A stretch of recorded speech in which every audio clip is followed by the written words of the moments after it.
Esse é o Ancapso e nós vamos falar agora do Malafaia nas conversas com o Bolsonaro, tá? Há um contexto importante nessa história aí. Vocês sabem, teve algumas falas vazadas do Malafaia e coisa e tal, mas lembra sempre que esses vazamentos que aconteceram do celular do Bolsonaro são vazamentos altamente direcionados, tá? Por quê? Porque tem muito mais coisa lá nas mensagens do Bolsonaro. O Bolsonaro falava, como qualquer um de nós, fala um monte de coisa com um monte de gente. Então, por que vazaram justamente o ponto do Malafaia e não sei o que lá, né? Por que botaram o Malafaia no inquérito, né? E esse tipo de coisa? Exatamente porque o Malafaia está organizando essas manifestações e essas manifestações estão machucando o Alexandre de Moraes, estão machucando a esquerda no Brasil. De novo, o fato de ele ter feito isso só vai fazer com que a manifestação no dia 7 de outubro, 7 de setembro, seja ainda maior, né? Eu vou estar aqui em Copacabana de novo, mesma coisa, posto 5, 11 horas da manhã, quem quiser me encontrar lá, vou estar no dia 7 de setembro lá. Eu chego um pouquinho mais tarde, chego 11 horas para ter que gravar os vídeos da manhã, mas eu chego 11 horas na manifestação e fico ali um pouquinho com o pessoal, depois vou para a manifestação. Então, a manifestação vai ser muito grande no dia 7 de setembro, sem dúvida alguma, né? E aí, é por isso que tem essa perseguição ao Malafaia. Mas tem um subtexto nessa história ainda maior, que é o seguinte. A esquerda, ela vive criando, existe uma narrativa do porquê que a esquerda está perdendo poder entre a elite da esquerda brasileira, né? Então, essa narrativa, durante muito tempo, foi a questão do disparo em massa de WhatsApp. Vocês lembram disso? Que lá em 2018, a Patrícia Campos Melo fez essa reportagem e até o final do governo Bolsonaro, o Alexandre de Moraes ainda falava que não, que negócio de disparo em massa de mensagens, que absurdo, não encontraram nada, não teve um traço de disparo em massa de mensagens. No entanto, culparam isso, né? Culparam essas mensagens em massa pela vitória do Bolsonaro. A esquerda, tentando descobrir por que está perdendo apoio popular, fica recorrendo a essas teorias, né? E depois veio o caso das fake news, não, porque são as fake news, que é o pessoal falando mentira na internet que causa a esquerda de perder poder. De novo, cria-se essa narrativa na esquerda porque eles não conseguem encarar o motivo óbvio, né? O fato de que as pautas da esquerda estão ultrapassadas, são pautas do século retrasado. Então simplesmente não se aplicam mais ao mundo atual, né? Então, mas aquele negócio, é muito complicado você aceitar uma autocrítica desse tamanho, você fica, a dissonância cognitiva é grande, você quer encontrar um culpado para isso. E o ponto que eu quero trazer para vocês aqui é que você lembra que teve um filme recente agora da Petra Costa falando sobre apocalipse nos trópicos e coisa e tal, que fala justamente, bota os evangélicos como culpados do aumento da direita no Brasil, né? Então, olha só, eu tô dando um aviso, presta atenção nisso daí. O que pode estar acontecendo nessa história é a esquerda, ou a elitezinha lá da esquerda, o pessoal lá pensante da esquerda, mudou o discurso, porque já percebeu que fake news não faz diferença, é aquilo que eu falo para vocês, fake news é ruído, não direciona nem para um lado nem para o outro, é uma coisa ruim, é verdade, ninguém gosta de notícia falsa, mas não muda para um lado nem muda para o outro, é só ruído de comunicação, então não é fake news que é o problema da esquerda, então já estão vindo com uma outra justificativa que seria os evangélicos. Os evangélicos são um problema para a esquerda no Brasil, é o que está fazendo a esquerda perder força no Brasil. De novo, estão errados de novo, não tem nada a ver com uma coisa com a outra. Mas é a narrativa que eles estão falando por si só. E isso, o Alexandre de Moraes, vocês sabem, ouve muito essa narrativa. Ele está lá dentro desse círculozinho da elite aristocrática socialista brasileira, ele está ali na bolhazinha dele ouvindo isso. Então, cuidado. Podemos ver acontecer daqui para frente uma briga muito grande entre o STF e as empresas, as igrejas evangélicas, com tudo que isso pode levar, tá? E eu acho que o STF perde essa, eu acho que perde feio, mas vai ser uma briga, e eu tenho medo disso, eu acho que pode ser muito problemático esse tipo de coisa. Lembra o que aconteceu lá na Nicarágua? Lá foi com a Igreja Católica, mas veja, porque é sempre a mesma coisa. O governo é impopular, o governo perde apoio, acha que tem um culpado para ele estar perdendo apoio. Lá no caso a Nicarágua descobriu que elegeu a Igreja Católica como culpada, né? Essa notícia foi sugerida por Casar-me-ei com a filha bonita do Peter, o Vingador da Careca Luminosa e várias outras pessoas. Obrigado aí ao pessoal que sugeriu notícias lá no nosso site, no visãolibertaria.com, e obrigado a você que está assistindo o nosso vídeo. Se você gosta do nosso conteúdo, por favor, deixe o seu like e se inscreva aqui no canal, né? Pois bem, então como eu falei para vocês, acabou que eu fiz um resumo tão grande que o meu resumo já deu quase todo o assunto que eu ia falar aqui, né? Mas às vezes acontece. Claramente o Alexandre de Moraes está perseguindo o Silas Malafaia. Isso é evidente. De novo, porque, veja, tem inúmeros áudios de inúmeras pessoas no celular do Bolsonaro, evidentemente. Por que, que o Alexandre de Moraes soltou o áudio do Malafaia?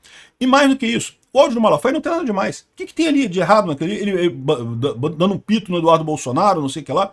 Como eu falei, ao contrário, né, até reforça o fato de que não havia uma grande organização para convencer o governo americano a aplicar tarifas no Brasil, aplicar punições no Brasil. Não teve isso, né? Até porque as pessoas estão brigando, que negócio é esse, né? Não tem lógica isso daí, né? Então, não tem nada nesse áudio. O motivo do áudio foi justamente colocar o Malafaia no inquérito, ameaçar o Malafaia.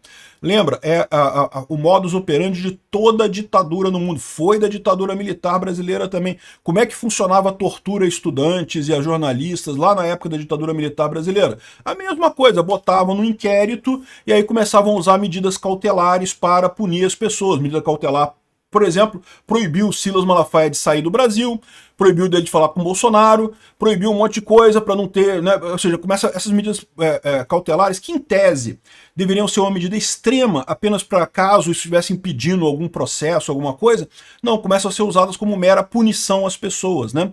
E não seria estranho imaginar que daqui a pouco vai ter mais coisa. Eles agora pegaram o celular do Malafaia, vão tentar achar um monte de podre do Malafaia para atacar a igreja evangélica. Pode ter certeza que vão tentar fazer isso.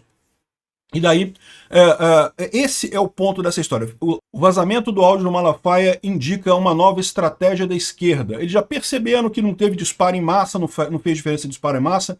Fake news, eles já perceberam que não faz diferença também, que no final das contas a internet não é essa coisa toda que eles imaginam, não tem essa grande conspiração de fake news e coisa e tal, mas a esquerda continua perdendo poder, e vai continuar perdendo poder. Como eu falei para vocês, né? Eles fazem esse negócio de censura na internet, PL, não sei o que lá da internet, e no final das contas continuam perdendo apoio popular, continuam diminuindo o apoio popular da esquerda. Eles têm que achar um culpado novo, né?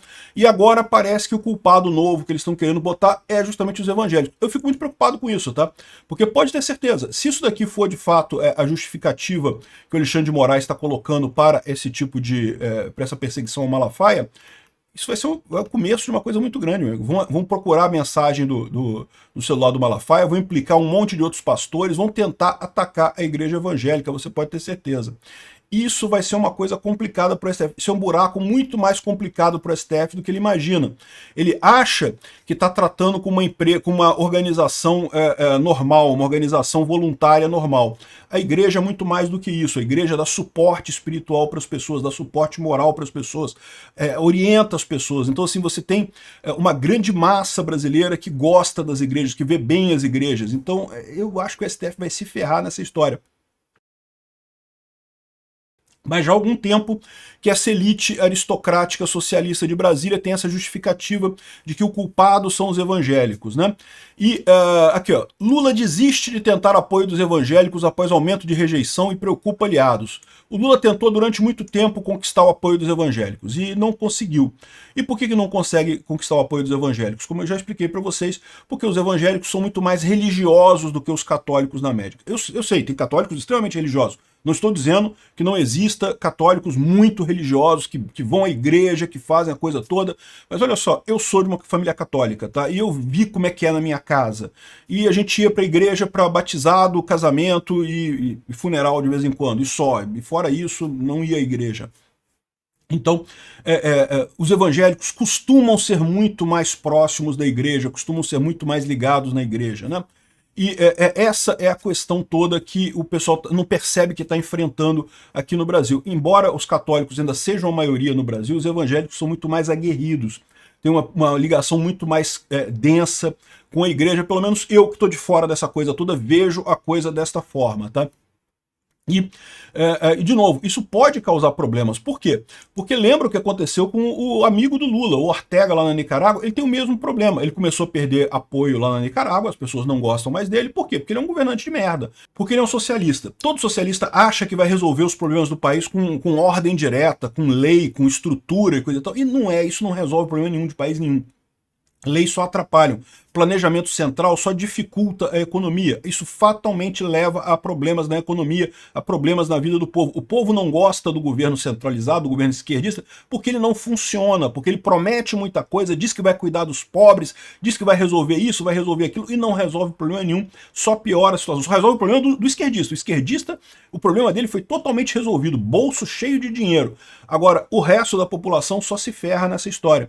Só que aí o esquerdista fica nessa, ele tem que achar um culpado. Quem é que tá... Por que eu estou perdendo força? Por que a população não gosta mais de mim?